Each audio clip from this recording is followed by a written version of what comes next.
Assalamualaikum warahmatullahi wabarakatuh. Perkenalkan, nama saya Andi Maulana dari jurusan Ilmu Administrasi Negara, Fakultas Ilmu Sosial Universitas Negeri Padang. Baiklah, pada kesempatan kali ini saya akan menjelaskan sedikit tentang intervensi fokus pada sumber daya manusia. Baiklah, langsung saja kita masuk pada materi yang pertama. Yang pertama yaitu pelatihan KPK-an. Pelatihan KPK ini merupakan metode awal dari perubahan perilaku melalui interaksi kelompok yang tak terstruktur, di mana setiap anggota dalam kelompok diajak berkumpul bersama dalam suasana yang bebas dan terbuka, di mana setiap partisipan mendiskusikan diri mereka sendiri dan proses interaksi mereka. Yang kedua, dengan latihan KPK ini mendorong setiap anggota memiliki kesadaran dan KPK-an terhadap diri sendiri dan orang lain, meningkatkan empati kepada orang lain, meningkatkan listening skill atau keahlian dalam mendengarkan pendapat orang lain, meningkatkan keterbukaan dan toleransi kepada orang lain. Yang kedua, pendekatan survei umpan balik.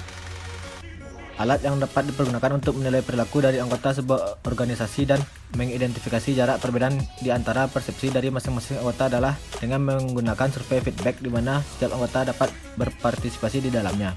Hasil dari survei ini kemudian ditabulasikan dan dianalisa. Pendekatan ini kemudian dapat memberikan informasi yang bermanfaat mengenai perilaku karyawan untuk pengambilan keputusan. Namun bagaimanapun, kita mengetahui bahwa setiap individu dipengaruhi oleh banyak faktor ketika mereka merespon survei tersebut.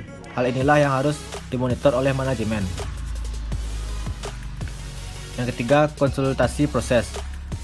Proses konsultasi adalah sebuah pertemuan antara sebuah konsultan dan klien untuk memahami proses pengembangan organisasi yang dilakukan, di mana seseorang karyawan harus mengatasi dan mengidentifikasi hal-hal apa saja yang perlu diperbaiki atau ditingkatkan. Kemudian konsultan dan klien ini bukan hanya berarti pihak ketiga, tetapi juga bisa jadi antara karyawan dengan atasan langsungnya. Proses konsultasi ini hampir mirip dengan latihan KPK-an, namun pada latihan KPK-an lebih menekankan kepada tugas, sedangkan proses konsultasi lebih pada memberikan pemahaman. Dengan lebih paham, maka diharapkan tingkat penolakan akan lebih dapat berkurang.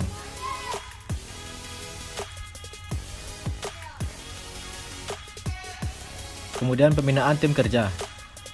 Pertama, setiap organisasi pada dasarnya sangat mengandalkan pada sekumpulan orang untuk dapat menyelesaikan tugas secara kelompok.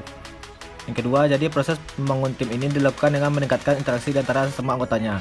Yang ketiga, proses pembangunan tim menggunakan interaksi yang sangat tinggi dalam aktivitas sebuah kelompok untuk meningkatkan kepercayaan dan keterbukaan di antara sesama anggota tim, meningkatkan kemampuan untuk berkoordinasi dan meningkatkan performa tim.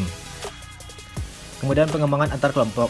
Salah satu area yang mendapatkan penekanan yang penting dalam pengembangan organisasi adalah mencegah terjadi konflik yang disfungsional, konflik yang tidak produktif yang terjadi di antara kelompok. Pengembangan antara kelompok atau intergroup development bertujuan untuk merubah perilaku, stereotip, dan persepsi tentang kelompok lain. Contoh, misalkan unit bisnis menganggap stereotip unit finansial sebagai sekumpulan orang-orang yang kaku, tidak memahami dinamika bisnis. Tujuan utama adalah untuk meningkatkan hubungan antara kelompok dengan kelompok lainnya.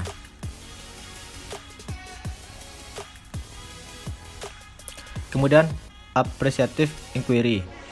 Appreciative inquiry bertujuan untuk mengidentifikasi kualitas-kualitas yang unik dan kekuatan yang istimewa yang dimiliki oleh sebuah organisasi, yang kemudian dapat menjadi dasar untuk peningkatan performa atau kinerja. Metode ini sedikit berbeda dengan metode pengembangan organisasi yang lain, karena appreciative inquiry tidaklah menekankan pada permasalahan yang terjadi, tapi menekankan pada kesuksesan sebuah organisasi.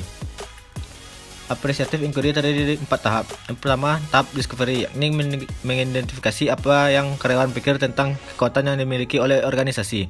Yang kedua, tahap design, di mana karyawan memprediksi masa depan yang memungkinkan pada organisasi berdasarkan informasi yang diterima pada tahap discovery. Yang ketiga, tahap desain untuk menemukan visi yang sama tentang masa depan organisasi dan menyetujui kualitas unik yang dimiliki oleh organisasi. Yang keempat, tahap destiny, yakni menentukan cara-cara untuk mencapai tujuan yang telah ditetapkan pada tahap dream.